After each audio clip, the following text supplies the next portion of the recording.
Welcome everybody to MyoCon 2025. It is the 30th anniversary of this, and I'm so excited to be able to speak and be a part of the TMA.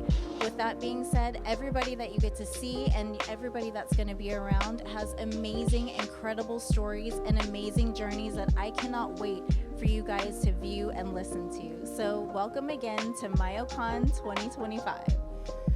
Hello everyone, my name is Lori Boyer. I'm the proud board chair of the Myositis Association, and joining me today. Hi, Lori Myers. I am the head of patient experience at Argenix. So we're Lori Squared, and we're happy to be here, and we are really excited about the Heroes in the Fight Gala. It's honestly a great opportunity to support TMA's mission to improve the lives of those affected by myositis. And honestly, in these awards that we're giving out today, it really honors the energy and tenacity of those that are helping to make a difference through research, as patients, as caregivers, just the whole entire community.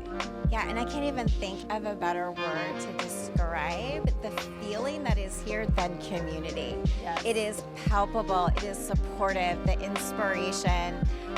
It's literally impossible to not be inspired to do more, to do better, than to be here with the myositis community. So I know I'm thrilled, I know you're thrilled, and very much looking forward to this evening. Absolutely. Oftentimes we share with others, the myositis community is like no other, right? And it's a good contagious. It fills your heartstrings, and we really are just embracing that today and enjoying our time with these awardees and attendees. So it's your first MyoCon. What have you loved about it so far? I love all of the nice people from everywhere. And of course the information, but the people for sure.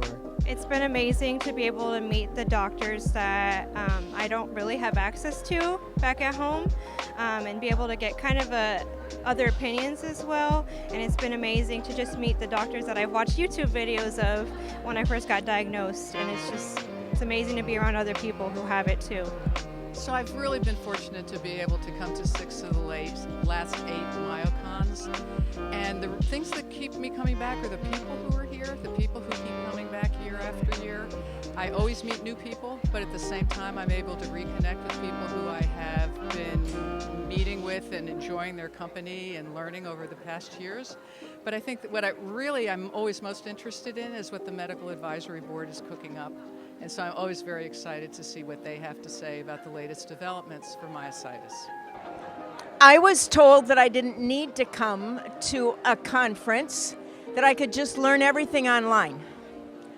And this has been amazing, hearing story after story after story. Yes, maybe I could listen to all the lectures after the fact online, but I couldn't hear all these stories. So I think that's one of the most precious things. What I've loved is just having the opportunity to fellowship with other Myo sisters and Myo brothers. That has been the great part of it. And just being able to encourage one another and share our stories. Also, everybody telling me that I need to find a different rheumatologist. What does it mean to raise awareness for rare disease? And I think it's a passion. Yes. I think it's a purpose, and it's personal. Every voice deserves to be heard. Completely agree. And I think that passion and purpose is what really drives the mission forward, because everyone involved, no matter what it is you're doing to contribute to that, it just fuels you and keeps you moving forward. And I think, there's been really great things from the pharmaceutical industry and such, from clinical trials and whatnot, that we're just so appreciative of partnerships and opportunity to, innovate what is happening in myositis moving forward. Yeah, I mean, we are inspired and definitely dedicated to bringing novel therapies to life with and for the community. Absolutely. Well, we're really looking forward to celebrating our awardees tonight, and thank you. Absolutely. Looking forward to this evening. I am so excited to be joined by our Heroes in Healthcare Award winners this evening. It is so exciting as someone from Minnesota to be here with the team from Mayo Clinic. I want to introduce you real quick though. We've got Margarita Maloney, Floran Ernst, and Ellie Nadoff. And I want to ask you really quickly, so having myositis is incredibly challenging. And one of the things that we find so hard is care, collaboration of care to be more specific. With something like myositis, why is interdisciplinary collaboration so important, and how are you utilizing that at Mayo Clinic? That's an excellent question. Interdisciplinary care in myositis is crucial. Is crucial for patient care and is crucial for research. Floriana, I'd like to ask you, obviously the challenges that come with treating a patient who has myositis. Why is it something that you're so passionate about? It's obviously incredibly difficult, but it's also very rewarding, I imagine. Yes, very rewarding. Treating people with myositis is something that comes really from the heart. You see the patient, and the patient comes, and there's a lot of stuff going on, and different systems going, maybe involved with a lot of inflammation, and you have to look at each individual patient as the person is there who needs care. And so you're going to focus the treatments towards like which organ system needs the most attention. And a lot of times it's not only the muscles, it's the lungs, it's the skin, it's the joints, it's how they feel, it's their fatigue, it's their quality of life. And so all these things are taken into account, wrapped into one, and then we have a conversation of what is the best care for this patient. And every single patient has the chance to live a life that's much improved with the treatment that we're able to offer the patient. Ellie, I'd like to ask you, in the last few years, we have seen incredible strides in patient care and in treatment options for people who have myositis. When it comes to clinical trials, what are you most excited about, and what should we be paying attention to in the future? Yeah, it's been very exciting to be a part of this, especially nowadays with all this bloom in therapeutics. It's very exciting also to see a lot of targeted therapies addressing more basic mechanisms for these various diseases, a lot of cell-based therapies as well. The field is very exciting with this bloom in trials. There remain some challenges that we have to overcome, especially that along the same previous questions, patients may have their main source of disability coming from different organs. So we want to see how the therapeutics works for the whole patient, not just for their muscles. And also there's still a problem with global access with the price tag on these therapeutics. So there remain a lot of challenges, but obviously the overall impression is very positive. Well, as a proud Minnesotan, I'm so glad that you guys are here tonight. We're so excited to honor you as our Heroes in Healthcare Award winners. Thank you so much. It's such a pleasure to get to, one, call you my neighbors, and get to be here with you guys tonight to celebrate. Thanks for being here. Thank you so much. It's an honor for us. Thank you very much.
Hello, my name's Jane Miles, and I have the pleasure of serving on TMA's board. And my distinct pleasure today is to be with Dr. Victoria Worth, who's receiving a very special award from us today. Dr. Worth, 2 questions for you. First, you've had a storied career in translational research. What makes you most proud? So what I'm proud about is just being able to take a question, which at the beginning was, what is dermatoclinically? How do we measure it in terms of activity, in terms of the skin? And then being able to get the idea that quality of life is really important. And then going to the translational work, there's just an awful lot to do. And so we've been able to do a lot of work with looking at what cells are in the skin, what their pathways are, and showing how they are different from a lot of patients who have lupus. Like, they're not the same. And then being able to really take it from there. There's so many different types of experiments that need to be done. And it really was interesting to have to start really back at the beginning. And we're still working on things like, what is the criteria for skin? And that's been a study that we've really worked on hard. And we need to be able to identify who has dermato. And then we have to make sure that our studies include the patients who have mostly skin disease, because skin disease is really important for patients with muscle, but then often the muscles get better, but you still have the skin. And those patients are being left out of the studies right now. So that's another whole effort of mine. So there's a lot to be working on. I have so many things to talk to you about at dinner. But now I'm going to flip the page and put you in the role of being an inspiration for the next generation. If you had 30 seconds, how would you convince someone to enter the field of research in rheumatologic disease? So I think that there are not many parts of medicine that are not yet sort of mastered. And we know that there's a lot of therapeutic need, and we need to understand the diseases better in order to get to better therapies. So it's really, I think, an unusual situation that there's so much to learn. Whereas there are a lot of diseases where pretty much we understand a lot of things about the disease. It's not quite at the beginning, but we're pretty close to the beginning of being able to understand things and to get better treatments, and that's what's really exciting for the field and for the patients. So those new researchers you want to help birth could redefine medical textbooks. Oh, they will all the time. And medical textbooks are always evolving as we learn more and figure out more about the disease and how to approach it scientifically, and then also to treat. It will always be changing. Yeah. I'm so excited to be joined by this year's Patient Ambassador Award winner, Tri Bourne, and his lovely wife, Gabby. I have been following your journey for so long, and you really lived probably your toughest, darkest days in the public spotlight. And I'm curious, from everything that you've gone through, when you look at what you went through and why you decided to be so public about it, why was that so important for you to highlight an invisible disease that so many people know nothing about? Yeah. Well, I mean, first of all, as unlucky as a lot of this seems, I also have realized that how lucky I've been to not only have the job I had, right, to be a professional athlete, my dream job, literally playing beach volleyball, going to the beach and doing what I love. But I also realized that I do have a spotlight, and I have an opportunity to impact other people. And if an opportunity comes up where I can positively impact more and more people, then I'm going to take it. And I was, I guess, blessed with this autoimmune disease, and my spotlight got bigger, and I just wanted to authentically share what I was going through, and just in case it could help some people. And apparently it's helped a lot of people, so we're just going to lean into it and help as much as we can. We're very grateful that you did, and you touched on something there that I want to just expand upon a little bit, that healthy dose of perspective, right? I always say that I hope that people get that at as young of an age as possible in a much less dramatic fashion. Yeah. Yes. But there is something about when you have your health taken away from you. Yes. Yeah, no, your health is kind of everything, and you don't realize it, especially when you're a kid. You can fall down, get back up, and nothing happens. And but as you age, it's easier to gain that perspective. I learned it the hard way, like you said, fairly early on in life. But yeah, I've learned through sport too. It's just perspective. You can look at the glass half full or half empty, and I'm like, well, if I have a choice to look at it either way, I'm going to choose to look at it half full. And the mental side of sports has also allowed me to have that awareness and the ability to focus on the positives and have awareness about the negatives and kind of let them go. and deal with them in a good way. So I'm just learning as I go, but I want to share the story. We appreciate you doing that. Gabby, I want to ask you, as a care partner, somebody who's been through the journey with Try, what has that been like for you, and what advice can you give to somebody who's maybe just starting off on it? You know, it's hard. I think the hardest thing is kind of figuring out what role to play in it all and how you can help. And I think everyone is different in terms of what they want, right? I think the bottom line is from the start kind of asking, right? Like what can be helpful for you? What role do you want me to play in all of this? I think for Try, it was kind of a combination of things, helping lead the way and be like a strong voice when, you know, he was tired and couldn't, you know, advocate for himself, asking the right questions, you know, being in on all the appointments and all the things so that you can be a second ear, because it gets really overwhelming when there's a lot of information coming at you at one time.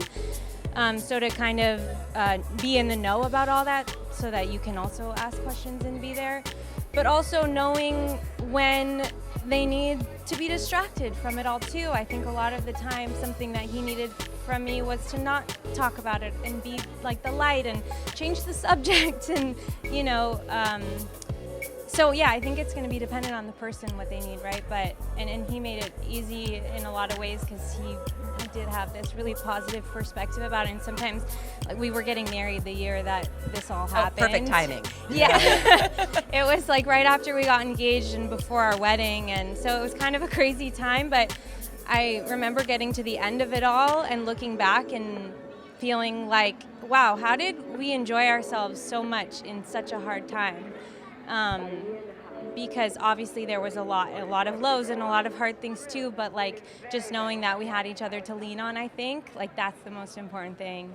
And then you can look back, like he said, where you're looking back thinking, okay, what did I gain? Like, I want to get to the end of it, and what did I gain from it, you know? Yeah, you make what you can out of it, right? Yeah. Like, my partner and I always say, like, we've laughed more over the last 3 years, the hardest years than we have probably before that, because you have to, right? You have to. You have to find the pockets of light. Yeah. Thank you guys so much for being here. Thank you for what you both do for our community. Honestly, from your perspective as a patient and yours as a caregiver, it's really important. And we're just so honored to have you and your beautiful family here. And congratulations on retirement and on this big award. We're so excited to have you. Thank you. Thank you for having us. You're both world experts in this field. As scientists, what's getting you excited about our vision for a world without myositis?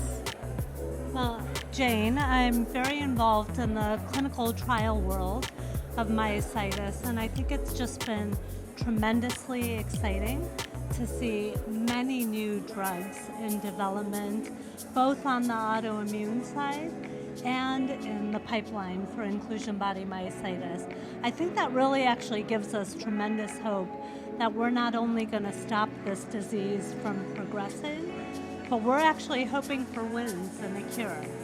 Stopping it in its tracks. Stopping maybe it in its tracks. Earlier. And maybe earlier. All right. And how would you add to that? So I think that's a really tough question that I'm going to dodge in a way, but I think there's so much fantastic complementary research going on worldwide. A real global myositis community working on prevention, cure, care.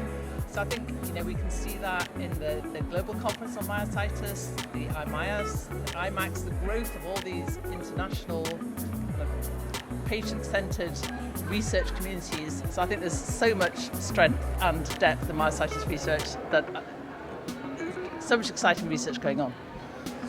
Well, as a patient, it thrills me because when I was diagnosed, there was nothing. So thank you both for your work on this. Now, tell me why it's important for TMA to be funding research in myositis.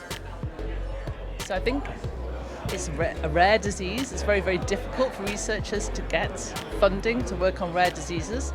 I think that TMA has a really global kind of footprint in terms of the research it funds. So it's funded research in the US, in Europe, in Australia, and there's not many funders that you can say that about, that they have that real sort of global impact and global footprint.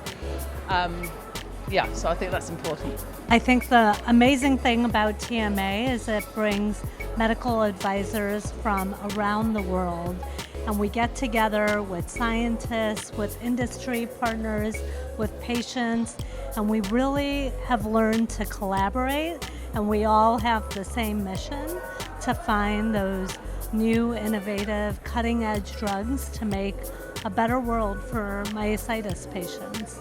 I'm so excited that I get to spend some time with you this evening before you're honored. I really appreciate that, and I certainly appreciate the Marianne Lawyer Award. My goodness, what an honor to be chosen for that. It is quite the honor, and I'm curious if you wouldn't mind spending a little time diving into the mindset that you've had through your journey with IBM and what this award means for you.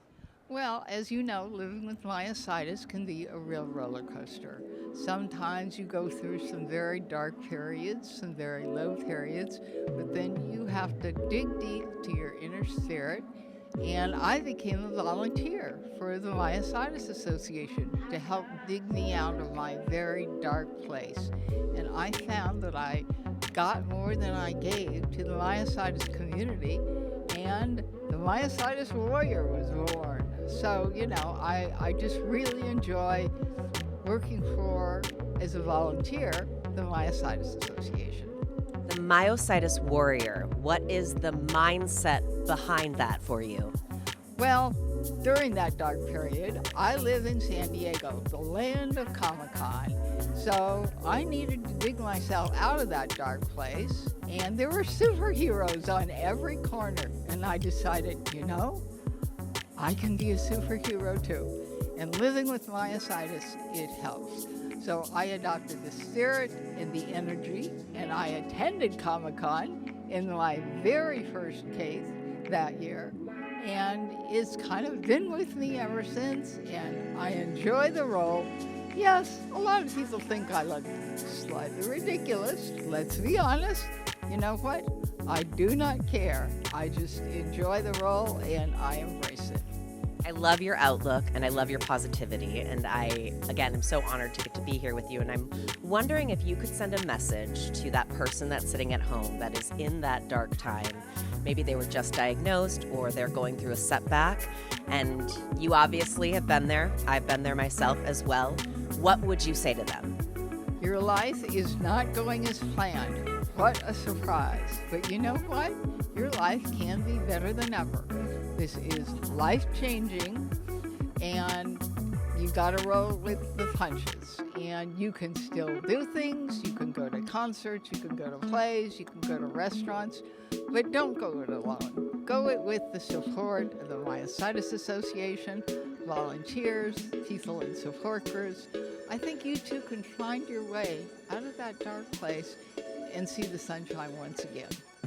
Rhonda, you are just an inspiration. I'm so truly honored that I get to spend this time with you. Thank you for sharing your insights with us, and congratulations on this award. Thank you very much. I really appreciate it.